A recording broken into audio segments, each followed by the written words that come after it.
So today we are going to discuss the science paper. Before that, let us see your paper pattern and distribution of marks. Okay. Now, as you know that your question paper, you are having total questions 4. Okay. So question number 1 A and question number 1 B. And here question number 1A, that is the MCQ type of question. 5 questions are asked. They are of 1 mark each. So this question is of 5 marks. That is question number 1A. Whereas question number 1B, that is also contain the 5 questions of 1 mark each. And there is no fill in the blanks type of question in that.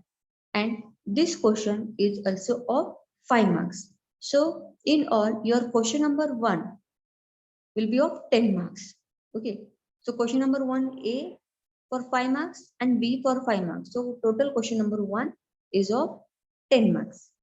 Then after that, second question, in that also we have A and B. So question number 2A, you have a scientific reason. Okay, 3 scientific reasons will be given of 2 marks each, and you have to attempt any 2 scientific reason. So mostly minimum 1 question is from chemistry and 1 from physics lesson. So marks for this question is 4, and marks with option, that is the 6 mark. So as you have to attempt any 2 questions from 3. Then question number 2B. So 5 questions are asked in this of 2 marks. Now from 5 questions you have to attempt any 3 questions. So from in this also minimum 2 questions from chemistry and 2 from physics type of lesson. Okay. So here you have to attempt 3 questions. So each question of 2 marks. So for this question number 2B, you have total 6 marks. Okay. So overall question number 2, that is question number 2A and question number 2B, that forms the 10 marks. Okay. Then marks with option for question number 2B is 10 marks. Okay. Then moving towards question number 3. So now here total 8 questions are given of 3 marks each. Now from that you have to attempt any 5 questions. So here see how the questions are distributed. 4 questions from chemistry and 4 from physics type of lesson. Okay. So here total mark for this question number 3 is 15 and marks with option is 24. So from 8 questions you have to attempt 5 questions of 3 marks each. Then question number 4, here 2 questions will be given of 5 marks each, and from that you have to attempt only 1 question. So here 1 question from the chemistry type of lesson and 1 from physics lesson. So here you have 5 marks for this question number 4, and marks with option, that is the 10 marks. Okay. So in this way you are having total 40 marks paper, that is science 1. Okay, and similarly for science 2. So this paper pattern is quite simple. So if you study properly with proper analysis, you can score good marks. Now let us see what is the weightage that is given to each chapter. So here you can see your first lesson of science 1, that is the gravitation lesson. So here gravitation lesson is having the 3 marks and marks with option is 5. Then second lesson, periodic classification of elements, 4 marks and marks with option is 6. Chemical reactions and equation, that is of the 4 mark, marks with option is 6. Effects of electric current, that is of 5 marks and marks with option is 7. Heat, it is marks is 3 and marks with option is 5. Then refraction of light, you can see that marks it is having 5 and marks with option is 7. Then lenses, this lesson marks 4 and marks with option is 6. Then metallurgy, 4 marks and marks with option is 6.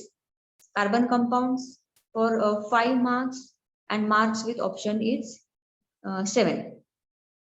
Then space mission for 3 marks and marks with option is 5. So in this way, each lesson is given the different weightage. Okay. So here you can see that carbon compound lesson 5 marks, effects of electric current 5 marks, refraction of light 5 marks. Okay, and marks with option for these 3 lessons are 7. Okay, so in this way, while studying also you have to keep in mind that these lessons are for more weightage.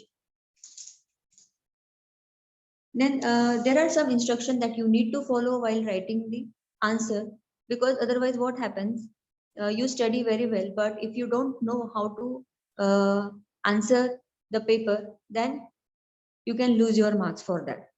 Okay, so let us see the instruction. Read the question paper. First thing is that you have to go through the question paper. You give your 10 minutes for that.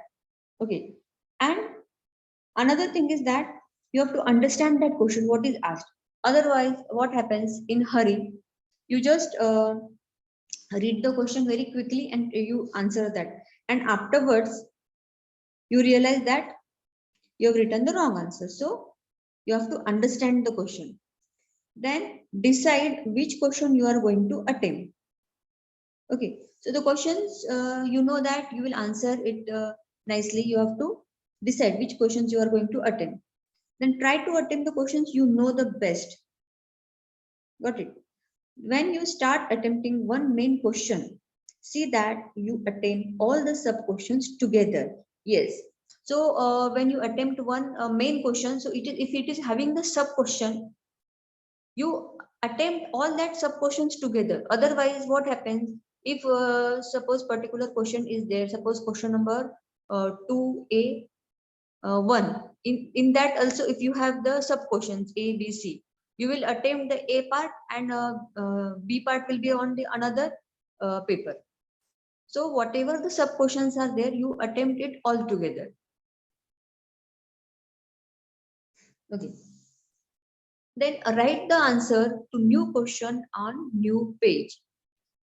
Keep this in mind. So new question you have to start on new page. Write all the sub questions of a particular questions together. Again, you have to write all the sub questions together. When you write the laws, principle, definition, write the same wordings of the textbook. Okay, so it is very important that you go through the textbook, and whatever the words are used in the textbook, that you have to use for the law, principle and definition. Then distinguish between question. You have to write 4 points of differences, and example is not considered as a point. Okay, so when you write the distinguish, and if you write the example for that, and you will think that you will get mark for the example, but it is not like that. You have to write the 4 points of differences. Okay. Give reasons, you write in points. Then while solving the numerical, write stepwise. That is, yes, numerical, what you will do, whatever the things are given, okay, in that numerical, write that given things first. Then if you know the formula for that, you write down the formula. Then substitute the things in that formula, calculate, and then final answer.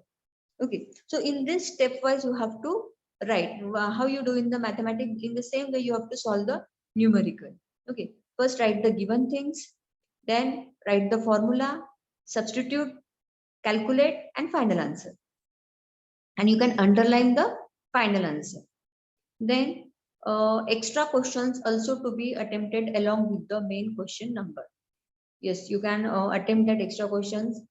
Another thing is diagrams to be drawn neatly. This is very important because many a times we see that diagrams the students they draw, but the diagrams are not drawn neatly. Okay, so neat and labeled diagram is very important. Then draw the diagram within the box. Got it? So the presentation of the paper is also very important. Label the diagram neatly. Then in science one you have the circuit diagrams, ray diagrams. Okay, so direction is must. So we have seen the ray diagrams.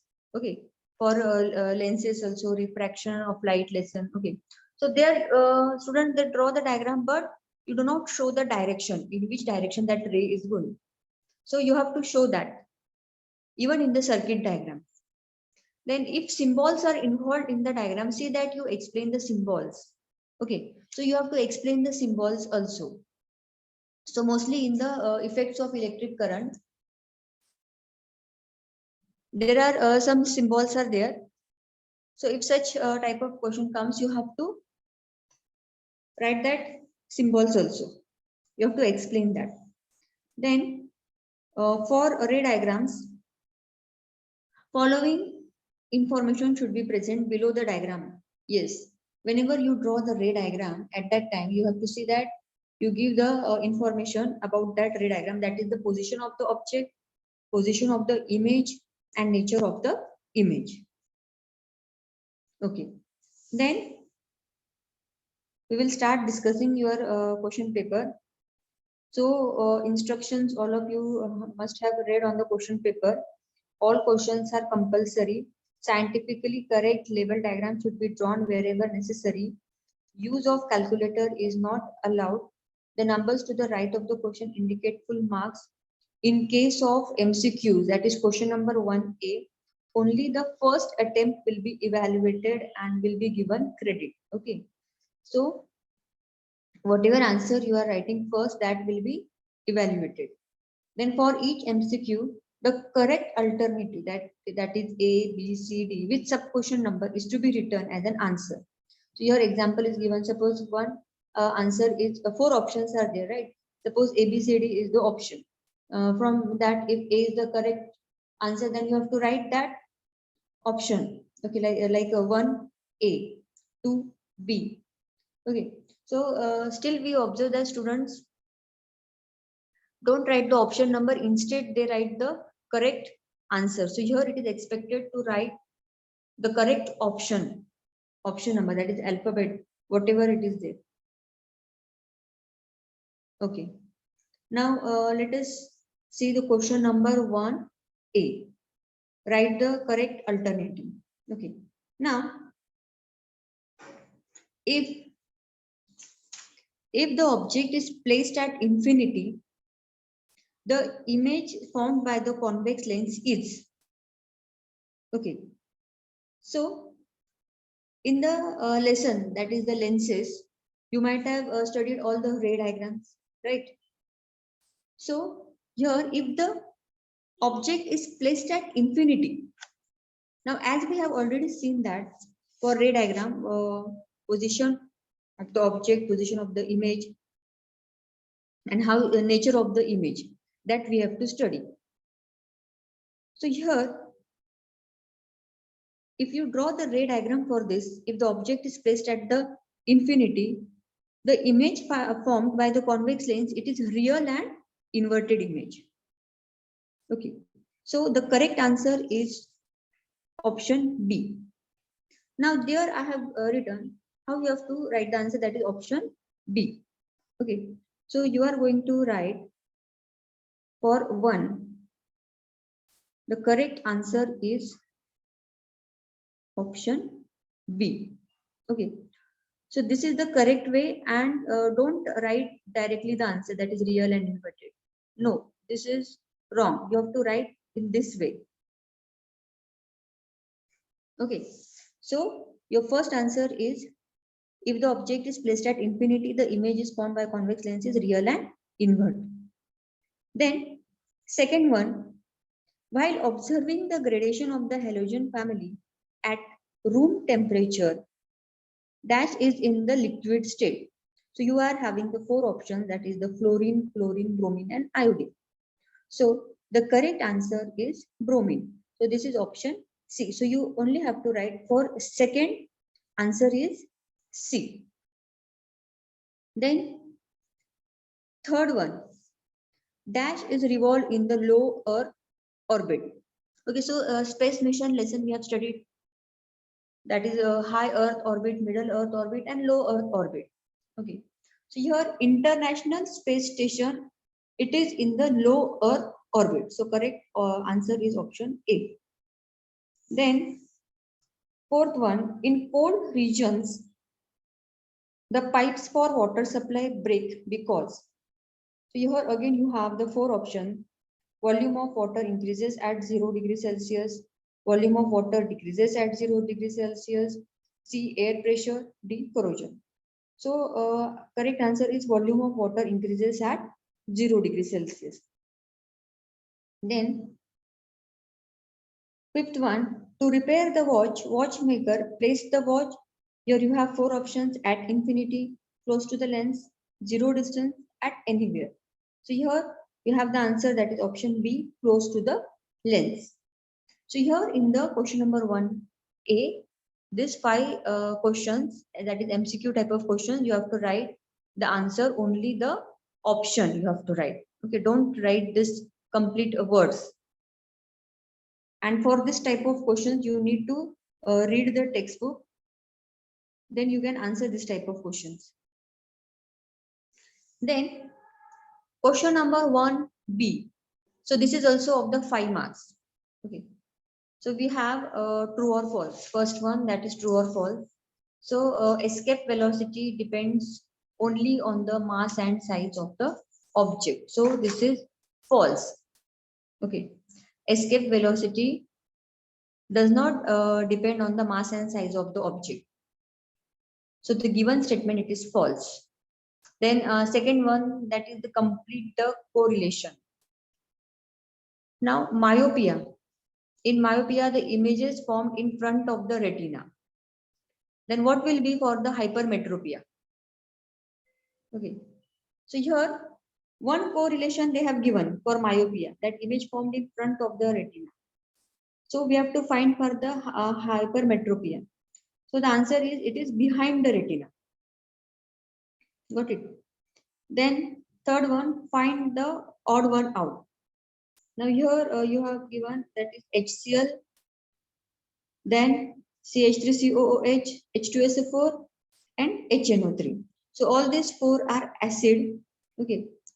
First one HCl, that is the hydrochloric acid. Second one, that is the CH3COOH, that is the acetic acid. Then C, H2SO4, that is the sulfuric acid. And D, HNO3, that is the nitric acid. So from this CH3COOH, that is the acetic acid, that is the odd one out. Okay, it is the weak acid, others are the strong acid. Okay. Then here again fourth question, we have numerical. So read the numerical properly. 2 tungsten bulbs of wattage, that is the 100 watt and 60 watt power, work on 220 volt potential difference. If they are connected in parallel, how much current will flow in the main conductor? So as for numericals, we have seen that we should write the given things first, then formula. Okay, then you can substitute the things and then you can solve it. Okay, so let us see. So given, that is they have given a wattage, that is the 1060. So P1, that is the 100 watt, and P2 60 watt, and potential difference is given, that is the 220 volt. So these things are given. Okay, so what we have to find? We have to find the current, that is I is equals to question mark is written. Okay, so how much current will flow in the main conductor? So I, we have to find, therefore question mark we have given. Then we should know the formula. Okay, so what is the formula? Current is equals to that is the P upon V. Okay, now you can rearrange that formula. Okay, after rearranging the formula, we get P is equals to V into I. Okay, now we have seen that current in the main conductor, it is I is equals to I1 plus I2. Okay. So therefore, here we have been given the two values of P, that is P1 and P2. So here we will write I1 is equals to P1 upon V and I2 is equals to P2 upon V. Okay. Then current in the main conductor, that is I is equals to I1 for I2, I1 plus I2 for parallel connection. Okay. So we will just substitute in this. So after substituting, we got P1 upon V plus P2 upon V. Okay. Then we have to solve that. Now denominator, that is common. So P1 plus P2 upon V, and substitution, after substitution we get 160 upon 220 ampere, and by solving you get the answer 0.727 ampere. So it is, which is nearly 0.73 ampere. Okay. So while solving the numerical, always remember this thing. You write it stepwise. You solve that stepwise and learn the formulas. So for that, you see which lessons are there in which the formulas are there, numericals are there. And for all that lesson, you will write down all the formulas. On the full scape paper, you can write all the formulas together, like gravitation lesson also you have the numerical. So you can write all the formulas from gravitation lesson. Then effects of electric current lesson, you have the numericals. You can write the formula from that lesson. Okay. Again, for lenses lesson also you have the numericals. For that also you write down all the formulas and learn all the formulas. Okay. So this was question number 4. You can do the rough work on the last page, right? So you can solve this. Then a fifth question, write the name of the reagent that is used to dissolve the noble metals. Now, which is that reagent which can dissolve the noble metals? So name of that reagent is the aqua regia. Okay, remember this thing, aqua regia. So here in this way, in question number 2B, you are given the 5 questions. Now you saw that in question number 2B, which type of questions are asked mostly? That is the true or false, complete the correlation, find odd one out. So this type of questions are asked in question number 2B. Okay. Okay, then let us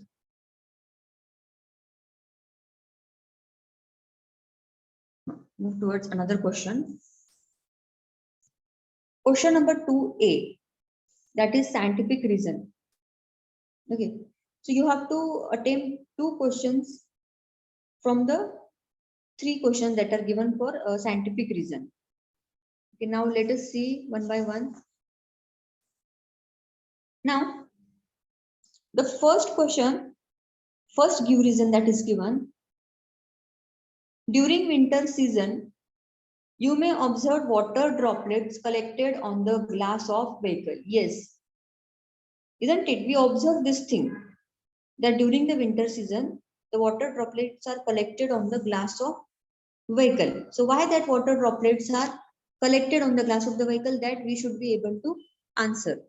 So what is the reason for that? The temperature of the outer surface of glass of vehicle is less than that of the atmosphere. Okay. Therefore, the excess of water vapor from the air, it condenses to form the droplets on the outer surface of the glass of vehicle. Got it? So, see, very simple reason is there. The temperature of the outer surface, okay, of glass of that vehicle, it is less than that of the atmosphere. Okay, and therefore, whatever the excess of water vapor is there, it will condense and it will form the droplet, and that droplet, it is seen on the glass of vehicle. Okay. Then, second one we have, pine oil is used in the froth flotation.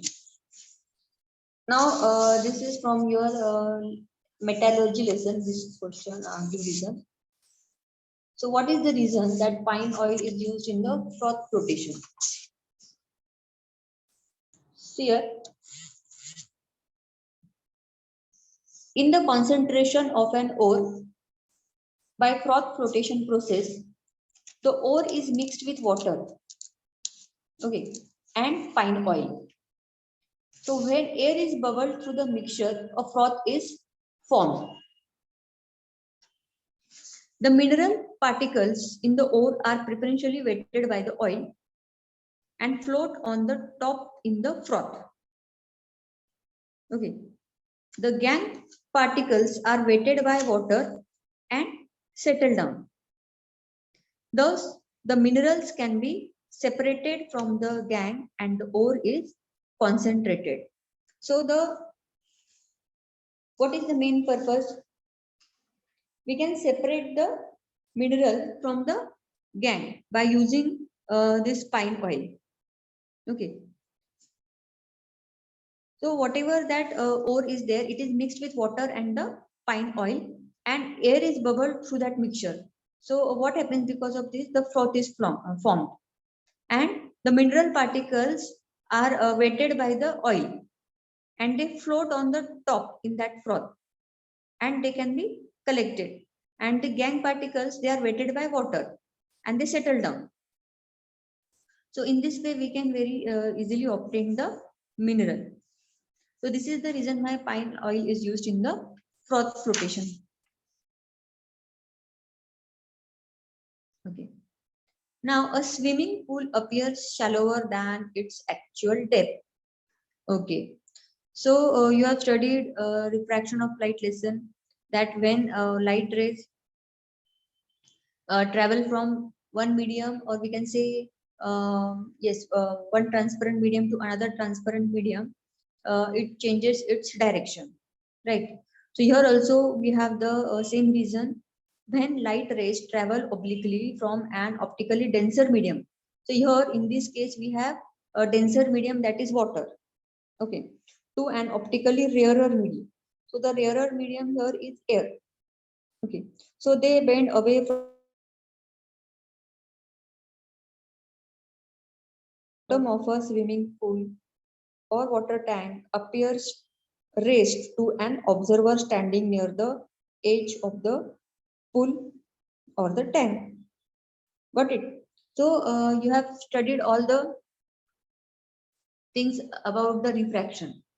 That is when the light rays travel from rarer to denser medium, it bend towards the normal. When it travels from denser medium to an optically rarer medium, they bend away from the normal. So here the light rays traveling from denser medium to an rarer medium. So here the denser medium is water and rarer medium is air. So they bend away from the normal at the point of incidence. And it is due to this refraction that the bottom of the swimming pool, it appears to be raised. Okay, so this is the reason for that. So in this way, for attempting the 2 mark, this 4 mark question, give reasons are asked. So you can write down the, you can read the give reasons from all the lessons.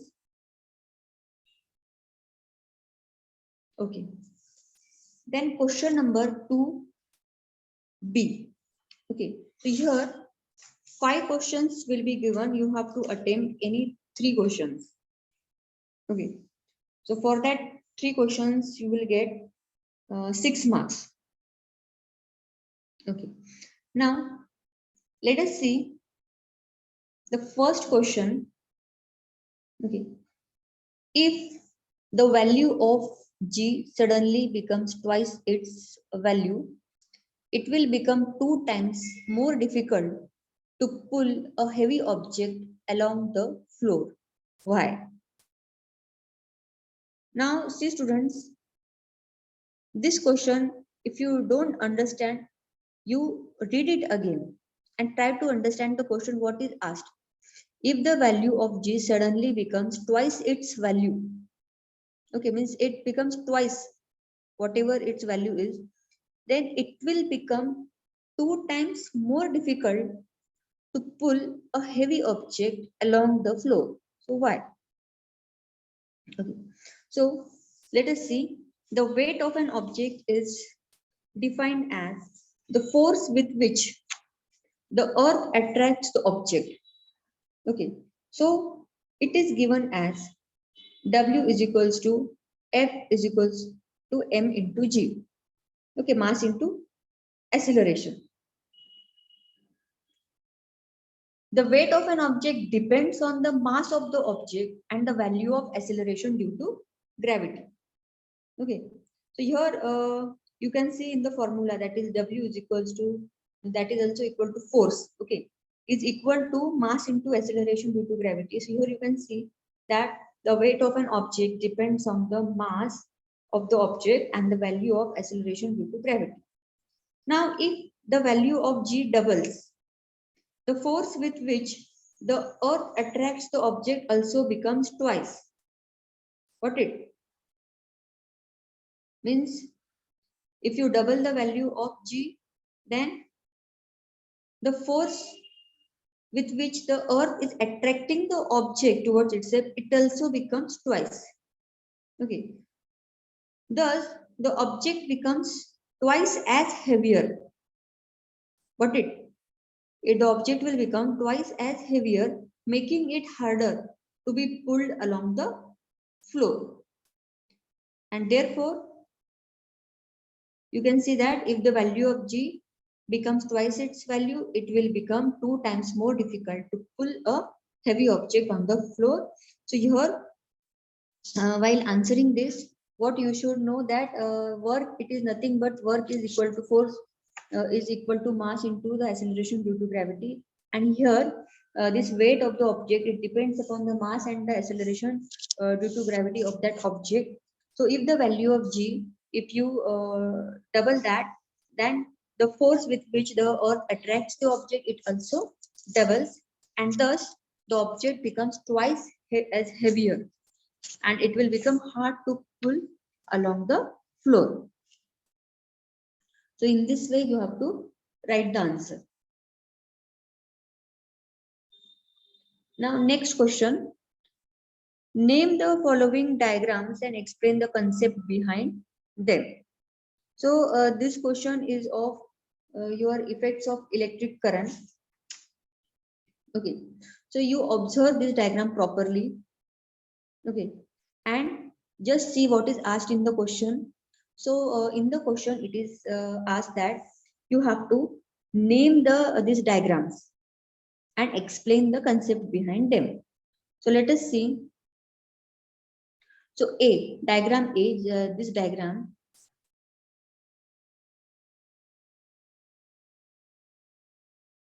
Okay, it is the Fleming's right hand rule. Now see here, students, in lesson number 4, that is the effect of electric current. So these things are mostly asked, that is the Fleming's right hand rule, Fleming's left hand rule. Okay, then some diagrams are given. You have to observe that diagram and you have to correct that diagram. Okay, circuit diagrams. So this type of questions are mostly asked. So while preparing for this lesson, okay, you see that you study all the diagrams very properly. Now here, as this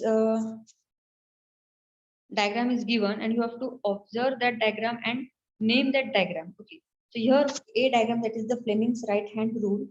So here you can see that if you stretch the thumb, index finger and middle finger of the right hand. Okay, see here, thumb, index finger and middle finger of the right hand, so that they are perpendicular to each other. You have to stretch in that way, that they are perpendicular to each other. Okay. Now, if the index finger indicates the direction of magnetic field, we see here, index finger indicates the direction of magnetic field and the thumb shows the direction of the motion of the conductor. Okay, thumb will show the motion of conductor. Then the middle finger will show the direction of the induced current. Got it? Middle finger will show the direction of induced current. So don't get confused between the right hand rule and left hand rule. Okay. So once again, here the index finger, it indicates the direction of magnetic field. Okay. And thumb, it indicates the motion of the conductor. Whereas the middle finger, it shows the direction of the induced current. Okay. Then next B diagram, see this. Okay. So that is the Fleming's left hand rule. Okay. Now your left hand, you stretch the index finger, the middle finger and the thumb of the left hand mutually perpendicular to each other. Then if the index finger is in the direction of the magnetic field and the middle finger points in the direction of the current, then the thumb will point towards the direction of the force on the conductor. Okay. So if you want to remember, you can just see this diagram. Okay. Index finger, direction of the magnetic field. Okay. Then middle finger, direction of the current, and thumb, that is the force on the conductor. Okay.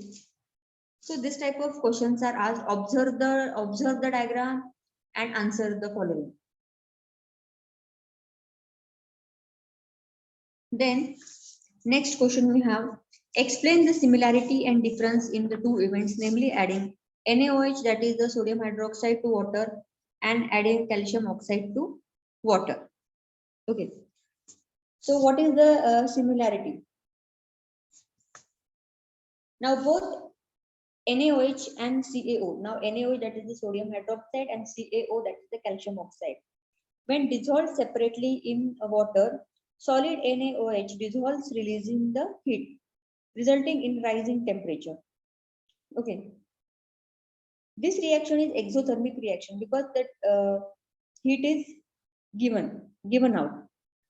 Okay, so this is the exothermic reaction. Then when solid calcium oxide dissolves in water, calcium hydroxide is formed, that is CaOH twice is formed. So large amount of heat is evolved here also. So this reaction is also exothermic reaction. Both the reactions are combination reactions and single product is obtained in this type of reaction. So here you can see both the reaction, that is the sodium hydroxide plus water. Okay, so sodium hydroxide plus water, you get NaOH aqueous. That means from the solid state. Here in the brackets on the reactant side it is written NaOH. Then in the bracket it is written S, means solid state, plus H2O, that is the water. It is dissolved in water. So you get NaOH. In the bracket it is AQ. That AQ means that aqueous medium. Okay. And plus heat is evolved. Then same thing for the calcium oxide. Solid state plus H2O, it will give CaOH twice aqueous plus heat is released. So what is the difference? Aqueous solution of NaOH is considered as a strong alkali. Okay. And aqueous solution of calcium hydroxide, it is considered as the weak alkali. So here in the question, it is asked about the similarity and difference. Okay, so what is the similarity in both the case? Here, similarity is that both the reactions are combination reaction, single product is formed, right? And both are exothermic reaction. So this is the similarity in this both reaction. But what is the difference here?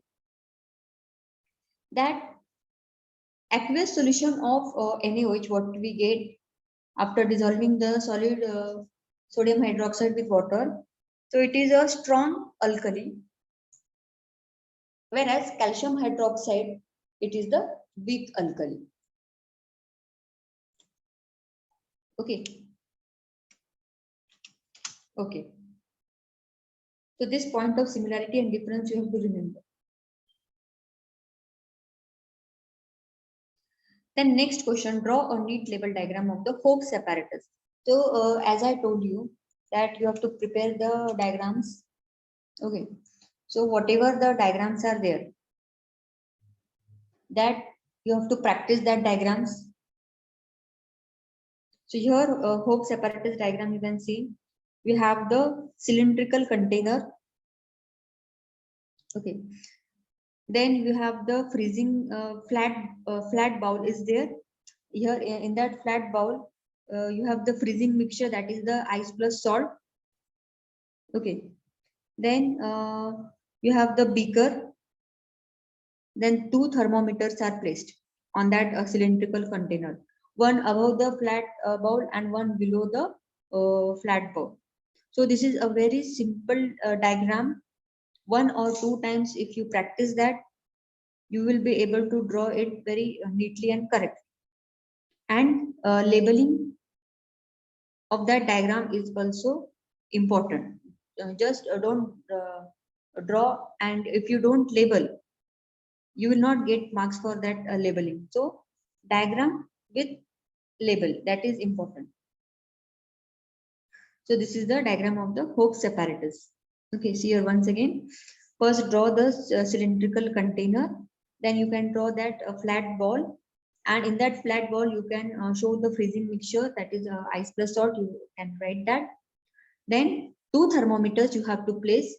Okay, one thermometer you can see the position of that thermometer. One is below the flat ball, so it is thermometer T1. Okay, and one is above the flat ball, that is thermometer T2. And in the cylindrical container, we have taken the water. Okay, and one beaker is also placed through the outlet that is shown through the flat bowl. So in this way you can prepare the diagram. Then draw the structural formula of following compounds. So here it is given methane and ethene. Now methane, it is a very simple. So the formula for methane, that is the CH4. 4 hydrogen atoms are bonded to one carbon atom. So here you can see this is the methane. Okay, and here you have the ethene. So ethene, it belongs to the alkene group. Okay, and methane, it belongs to the alkane group. So you have studied in the carbon compound lesson. Okay, and last year you have also studied about the alkanes, alkenes, and alkynes. Okay, so alkanes, they are the saturated hydrocarbons. Alkenes, alkyne, they are unsaturated hydrocarbons. So here methane, it is the first member of the alkane family. Okay, and here in ethene, you have the two carbon atoms, and ethene, that is the alkenes, you have the double bond. Okay, so here you have the carbon carbon double bond and 4 hydrogen atoms, that is the its formula is C2H4. Okay, now while drawing this structural formula, what you have to remember that carbon should satisfy the valency, that is 4. Valency of carbon is 4. Okay, so here in both the formula you can see structure, you can see that the valency of carbon is satisfied. Okay, so here in methane also you can see that carbon, it is having the 4 bonds, right? This is the one, this is the second, third, and fourth. So here also this 4 valence is satisfied. Then here also you can see this is one bond, second. Okay, for this carbon, these two. Okay, so for this carbon, this 4 valence is satisfied. Then again for this carbon, you can see that 4 valence is satisfied. 1, 2, 3, and 4. Okay, so in this way you can check this valency. Okay, so this was question number 2B, which was for the 6 marks. So you can attempt any 3. Okay, so you have the option in this question. Then we will move towards the next question, that is question number 3.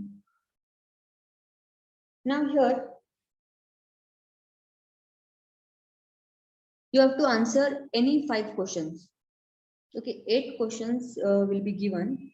You have to attempt any 5 questions. So here the first question that was asked, that is define. Okay, now here as each question is of 3 marks. Okay, so you have to answer in that way. Now here for 3 marks, the 3 definitions are given. So the distribution will be 1 mark each for each definition. So we have the first definition A, that is acceleration due to gravity. Okay, now you have to define it properly. The acceleration produced in the body due to the gravitational force of the earth. Okay, acceleration produced in the body due to the gravitational force of the earth is called acceleration due to gravity. Okay, very simple definition. You just try to understand that. Then you will remember it for the long time. Acceleration produced in the body due to the gravitational force of the earth. It is called as acceleration due to gravity. Okay. Then B, free fall. Then whenever an object moves under the influence of force of gravity alone. Okay. Whenever an object moves under the influence of force of gravity alone, it is said to be falling freely. That is the free fall. Then C, that is the gravitational potential energy. The energy stored in the body due to the gravitational force between the body and the earth is called gravitational potential energy. Okay, very simple. See, the energy stored in the body due to the gravitational force between the body and the earth, it is called as the gravitational potential energy. Okay, so here actually it is very simple. You just have to read it very carefully. Then you will understand everything.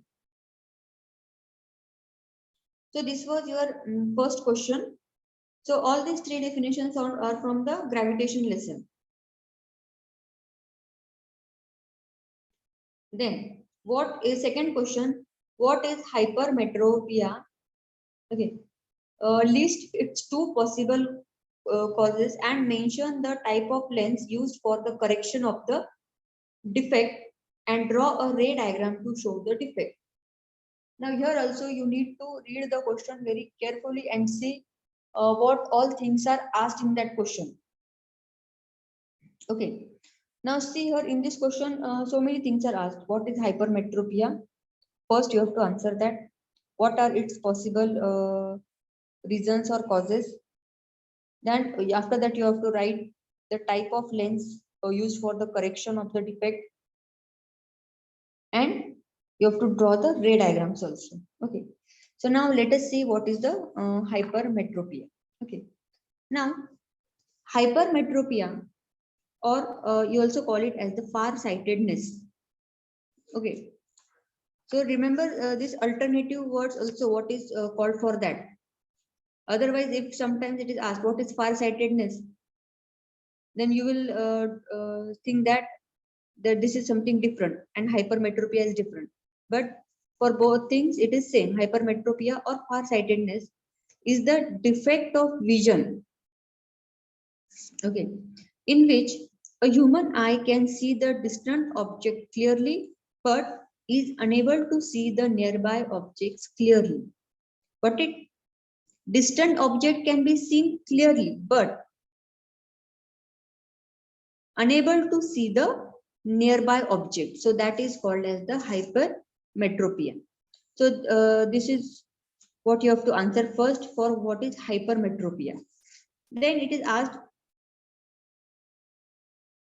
its possible causes. Okay. Now here in this case, the image of the nearby object would fall behind the retina instead of on the retina. Yes, it is formed behind the retina. Now you will understand by observing the ray diagram. Okay. Now what are the possible reasons of hypermetropia? Now hypermetropia may be caused because the curvature of the cornea. Okay, the curvature of the cornea and the eye lens decreases. So this can be the one reason for that. Hence, the converging power of the eye lens becomes less. Got it? Now you have studied the diagram of the eye. Okay, human eye. You might have studied the diagram. In that, you know where is the cornea and where is the eye lens. Okay, so the curvature of the cornea and the eye lens, it decreases, and what happens? The converging power of the eye lens becomes less. Now, what is the second reason? The distance between the eye lens and the retina decreases.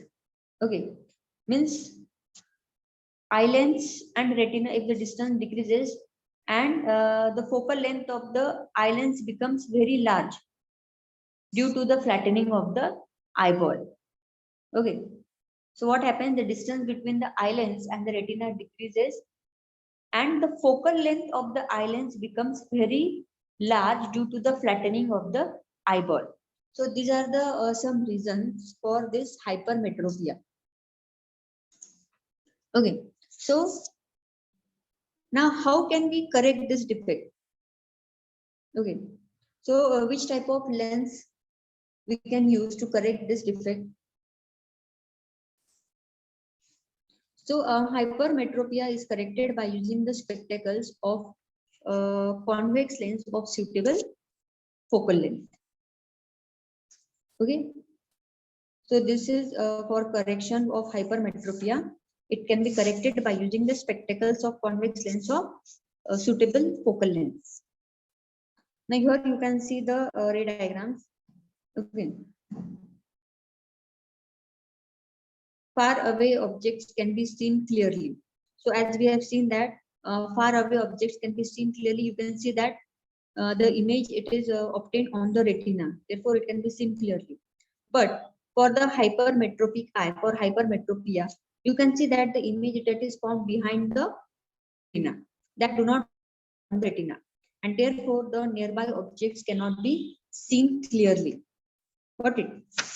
And the correction of farsightedness, you can see that if you place the convex lens here, if you place the convex lens, if you use the spectacles of convex lens, then you can see that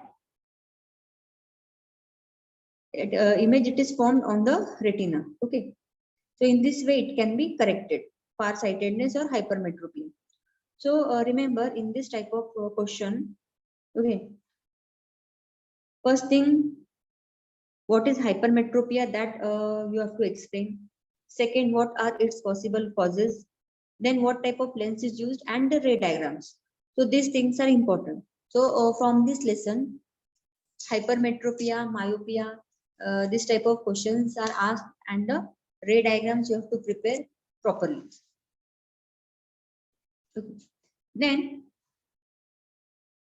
next, why do silver articles turn blackish while copper vessels turn greenish on keeping in air for a long time? Okay, so we have to write reason for that. Why does the silver article turn blackish? You might have also observed in your house also that copper vessels turn greenish, isn't it? If you keep it for a long time. Now, Let us see, if copper vessels are kept in air for a long time, greenish layer of copper carbonate is formed on its surface. When silver ornaments are exposed to air for a long time, they turn blackish due to the formation of layer of silver sulfide. So this is the reason why we observe that silver articles look blackish after some days and copper vessels turn greenish. So these are the reasons that when they are exposed to air for long time, so the copper, it forms the copper carbonate and that forms the greenish layer, and silver when exposed to air for a long time, so a chemical reaction takes place. Silver combines with the whatever that is the sulfide from the atmosphere, and it will form the silver sulfide and it will turn blackish. Okay, so this is the reason that you have to write. Now here again you have the question that you have here, you have to observe the figure. Okay, and you have to answer. Now observe the figure. If the current in coil A is changed, okay, if the current in coil A is changed, will some current be induced in the coil B? Explain. So first you observe the diagram, okay, and answer it. Yes, some current will be induced in the coil B. Now write the proper explanation for it. If a current in coil A, okay, so here the two coils are shown, A and B. If a current in coil A is changed, the magnetic field associated with it will also change, isn't it? If we change the current in coil A, whatever the magnetic field is associated with that, it will also change. And this changing magnetic field in coil A, due to electromagnetic induction, it will induce the current in coil B. So you got it how some current will be induced in coil B? It is because of the changing magnetic field in coil A. Okay. And due to the electromagnetic induction, it will induce the current in coil B. So in this way, you have to write the answer for this. Okay.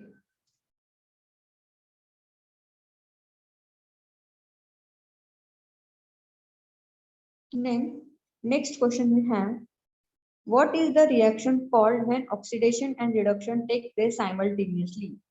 Explain with one example. Okay. Now, what is the reaction called when oxidation and reduction take place? In that reaction, both oxidation and reduction process take place.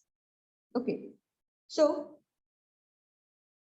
the reaction which involves simultaneous oxidation and reduction is called an oxidation reduction reaction or redox reaction. Okay, remember this thing. It is called as oxidation reduction reaction or redox reaction, where oxidation and reduction take place simultaneously. Got it? Now, in a redox reaction, one reactant gets oxidized while the other gets reduced during a reaction. Okay, one of the reactant is getting oxidized while the other, it is getting reduced.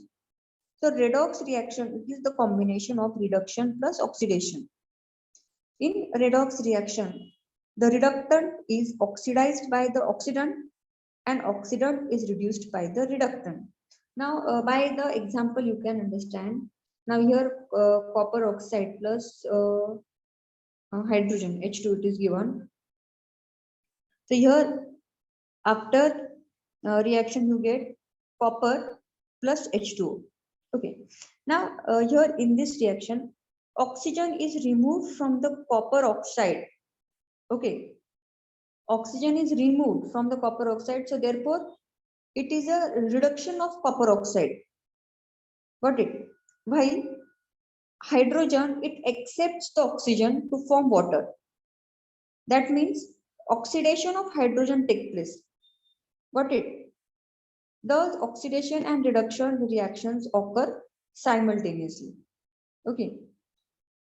So you can give one example, and here you can very clearly see that um, from copper oxide on the product side you get the copper. Okay. Whereas for hydrogen on the product side you get the water. Means the oxygen of the copper sulfide, it is lost. So this is the reduction of copper oxide. Okay. Whereas the hydrogen, it accepts the oxygen and it forms water. Means here oxidation of hydrogen has taken place. Thus, oxidation and reduction reaction occur simultaneously. So such type of reaction here, the oxidation and the reduction occur simultaneously. It is called as the redox reaction. Okay. Now observe the following homologous series of hydrocarbon and answer the following. Now, in this lesson, that is the carbon compounds. So whatever the diagrams and whatever it is given in the tables, that you study very properly, because you can see many question papers, the questions are asked from that tables, whatever it is given in the textbook. Okay, so here you observe this. So first one, it is A. Now let us see the question.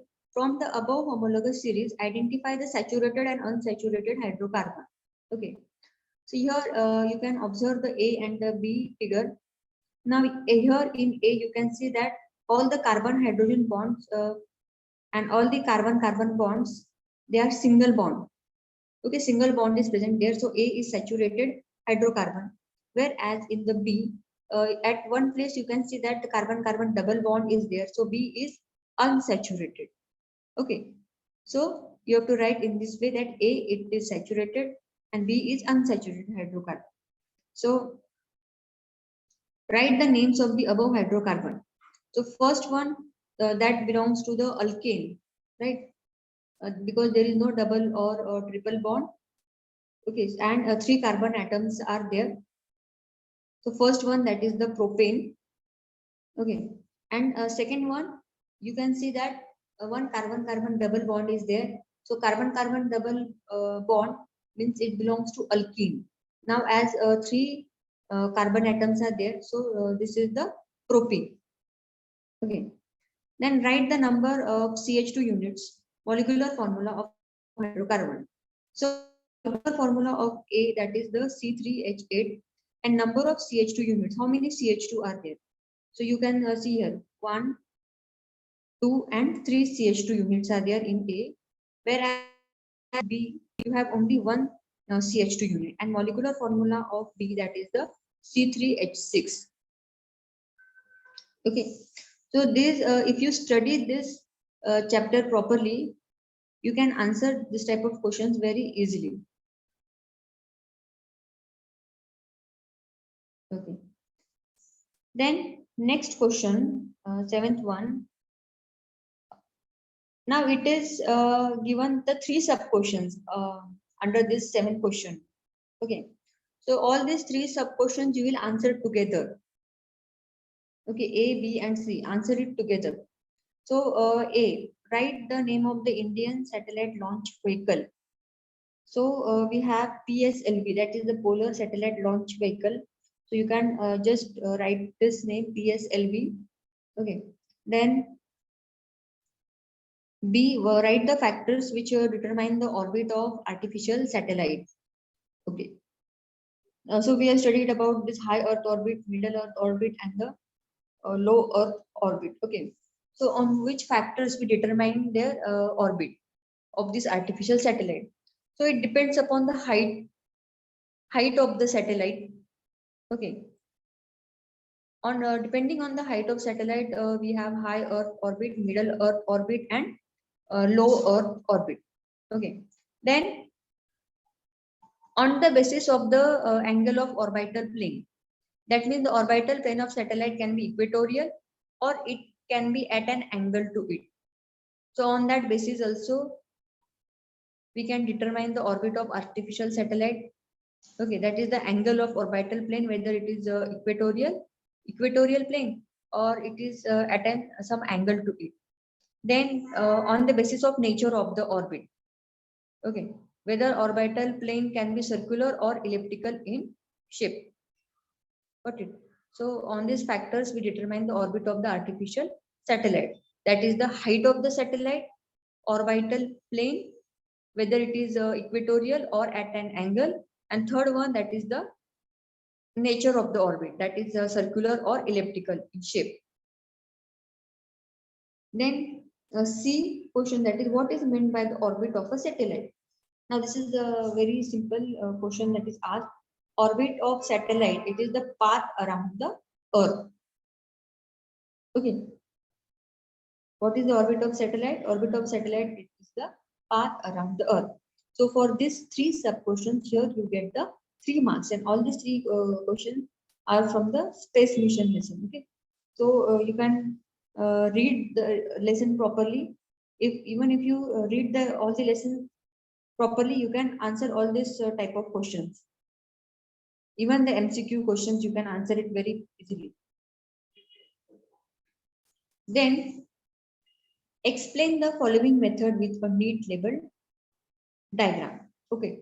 Now you observe this diagram. Okay. You have to explain the method with a neat and labeled diagram. So as I told you that you have to prepare the diagrams along with its labeling. Okay. So here this is the Wilfley table method. Okay. Again, this question of the metallurgy lesson. Now you have to explain this. You have to draw the diagram, neat label diagram, and explain this method. Now, Wilfley's table is made by fixing narrow, thin, and long wooden ripples on an inclined surface. So here in the diagram itself, you can see that the surface is inclined. Okay. And it is made by fixing the narrow, thin, and the long wooden ripples. Then the table is given a regular vibrating motion. Okay. The table will keep on vibrating.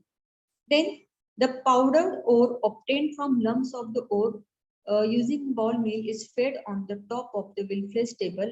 So here you can see that the powdered ore. Okay. So it is fed on the top of the Wilfley's table, and along with that, the running stream of water is also released from the upper side. So you can see that the water is released from here. Got it? Powdered ore from here and water from here. Got it? So as a result, the lighter gangue particles are carried away by water. Okay. So the gangue particles will be carried away by the water, and heavy ore particles in which the proportion of mineral is more settle between the wooden ripples fixed on the table, and they get collected on the slits between them. So it will get collected in the slits. Okay. In this way, we can obtain that minerals and the gangue particles also can be separated. So here you have to explain this Wilfley table method, study its diagram. Okay, and you can draw the neat and label diagram. Then, okay, then we have question number 4. Now here, 2 questions are asked of 5 marks each. Okay. So any one you can answer. Observe the following table and answer the following. Now here you observe it properly first. What is given here? Element and atomic radius is given. Okay. Now here which elements are given? Oxygen, boron, carbon, nitrogen, beryllium, and lithium. Okay. So for second lesson, that is the periodic classification of elements, you go through the periodic table properly. Okay. And based on that, what type of questions are asked in the exam. Okay, you do the analysis of that question and you can see that this type of questions are asked. Even the trends, that is while going from left to right, whether the atomic size increases or decreases, or while going from top to bottom, what happens to the atomic size or valency, all these type of questions are asked. Okay. Now here you have to observe the table and answer the following. So let us see. Okay, so we have the 5 sub questions in this. Now, by referring to the modern periodic table, find out the periods to which the above elements belong. Okay, so if you see the periodic table, so these elements which are given, they belong to the period 2. Okay, then arrange the above elements in a decreasing order of atomic radius. You have to arrange them in the decreasing order. Means the element with a higher atomic number will come first. Okay, so you have lithium 152, then beryllium 111, after that boron 88, then carbon 77, nitrogen 74, and oxygen 56. So here you have the sequence: lithium, beryllium, boron, carbon, nitrogen, and oxygen. Now, does this arrangement match with the pattern of second period of the modern periodic table? Yes, it matches with the pattern of the second period of the modern periodic table. Okay. Then, which of the above elements have the biggest and the smallest atom? So, biggest atom, that is the lithium, and the smallest atom, that is the oxygen. Okay. What is the periodic trend observed in the variation of atomic radius while going from left to right within a period? So while going from left to right, going from left to right, atomic radius, it decreases. Okay, so this trend you have to remember. So whenever we go from left to right, what happens? The atomic radius, it decreases. Why? Because the electrons are added in the same shell. Okay, electrons are added in the same shell, and there is a nuclear attraction. Okay, so whatever is the valence shell electron, they are attracted towards the nucleus as the electrons are added in the same shell. So while going from left to right, the atomic radius, it decreases. So in this way, by observing, you can answer this type of questions very easily. And you can see such a simple questions are asked for 5 marks. Then another question that is given, that is observe the given diagram and answer the following. So here you can see that this question, it is from refraction of light lesson. Okay, so let us see, observe this diagram properly, understand it, and try to answer the question. Okay, now let us see what are the question that is asked. A, identify the above illusion. Okay, so what is this above illusion? It is the mirage. Okay, the above illusion is the mirage. Okay, then explain the factors related to the above process. What are the factors that are related to the above process? Now here these things they depend on various factors like the medium, whether it is the denser or the rarer medium. Then it depends upon the refractive index, then temperature, refraction. Okay, now you can see that the air near the hot road or desert surface is hot. Okay, and hence rarer than the air above it. Okay, the refractive index of air keeps changing as we go to increasing height. So the refractive index of air will keep changing as we go to the increasing height. As we have seen that the air which is near to the hot road or the desert, it will become rarer, and the air above that, it will be the denser medium. Got it? So here only the two mediums occur. Okay, so the air above the hot surface will be rarer, and the air above that will be denser. Means the process of refraction will occur here, isn't it? And therefore, because of this refraction process, we see this illusion of that is the mirage. Means you can see that in the um, hot that is summer season, it appears that on the road it seems that some water is there on the road, but actually the water is not there. It appears like that. So that is the illusion. Got it? So the same thing. Okay, for holy fire. So here we have that question also. One more thing here. The light rays coming from a distant object, they appear to be coming from the image of the object inside the ground. Okay, so this is called as a mirage. Now, in this case, here you can see, okay, you can observe that as if it is given, the light rays coming from the distant object appear to be coming from the image of the object inside the ground. So here you can see that the image of the object from inside the ground. You can see this tree.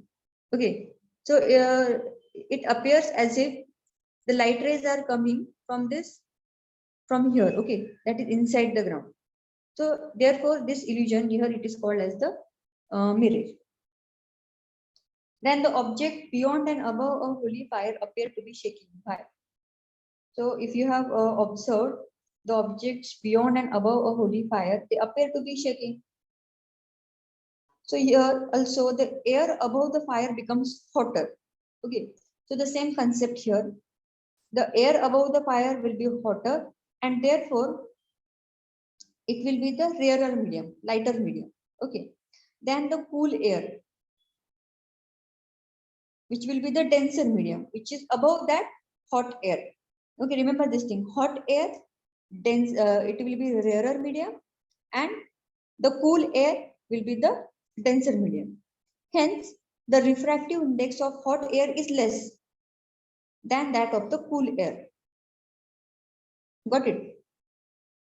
So, as the physical conditions of air are not stationary, okay, means here you can see the refractive index, it is changing, and it depends upon the air, whether the air is lighter or denser.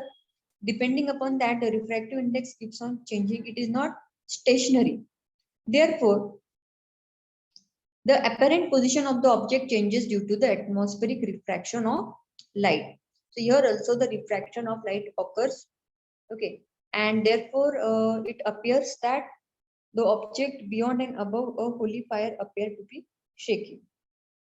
Got it? So now here in the refraction lesson, you can see that most of the questions are there. They are having the same reason. Okay, same reasons are there. That is the refraction process. Okay, so you have to understand the process of refraction, and whatever the questions are there, depending on that, you can answer it very well. You have the almost mostly the same explanation for that. Okay, so here we have discussed your science 1 paper. I hope everyone understood it. Okay.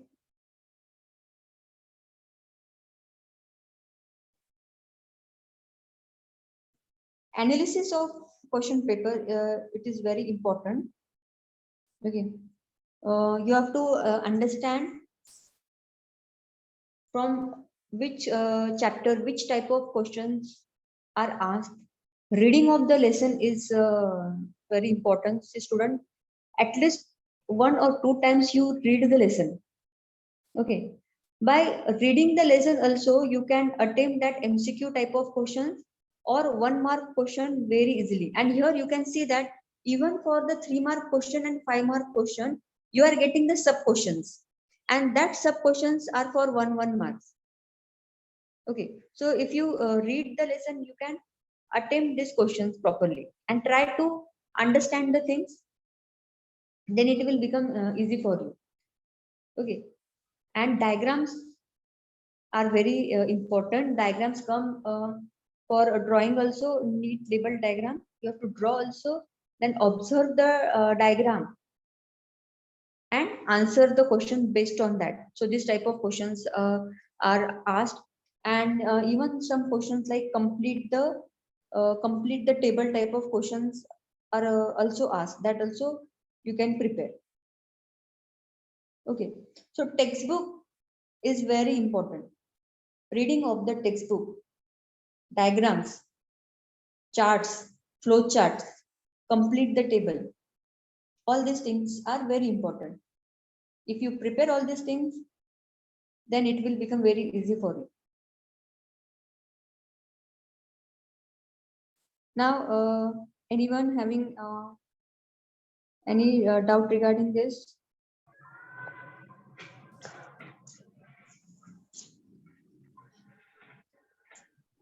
Pushpa Kumari, unmute yourself and just ask your doubt. Pushpa Kumari, unmute yourself. Good evening miss. Good evening. Miss क्या आप PPT में दिखा सकते क्या repeat, क्योंकि मुझे screenshot लेने का है। कौन सा miss all screenshots you have to take? Pushpa Kumari, you will get this PPT afterwards. You don't worry. Your teacher will share your this PPT in your group. So afterwards, it will be available for you.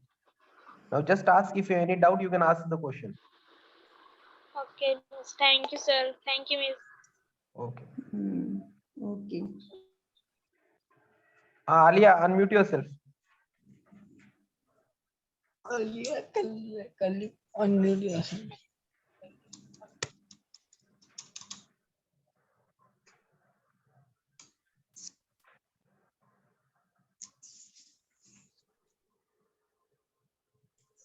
Students, if you have any doubt, please raise your hand.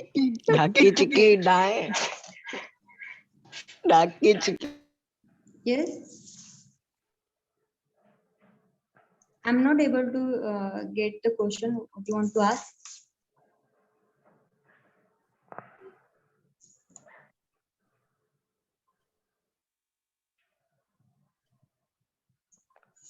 Krish Chaurasia. Ma'am Yes.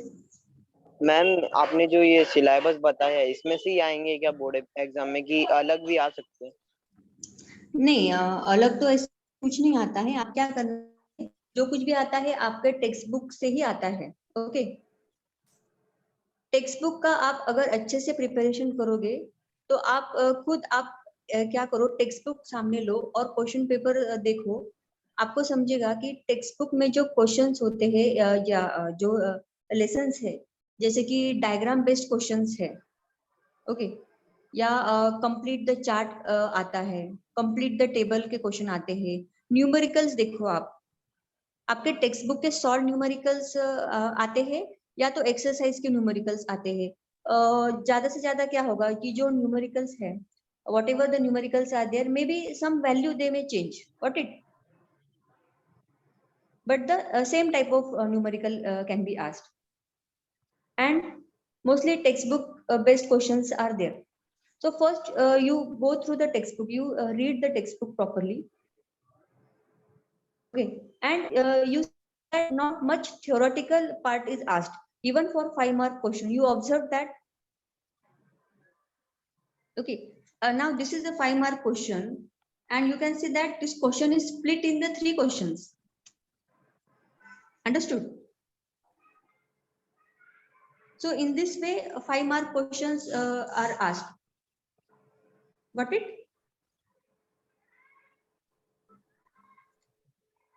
Analysis of question paper करो आप। आ गया समझ में?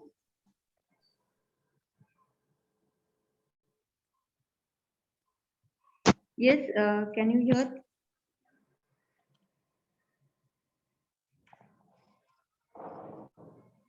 Okay, next questions.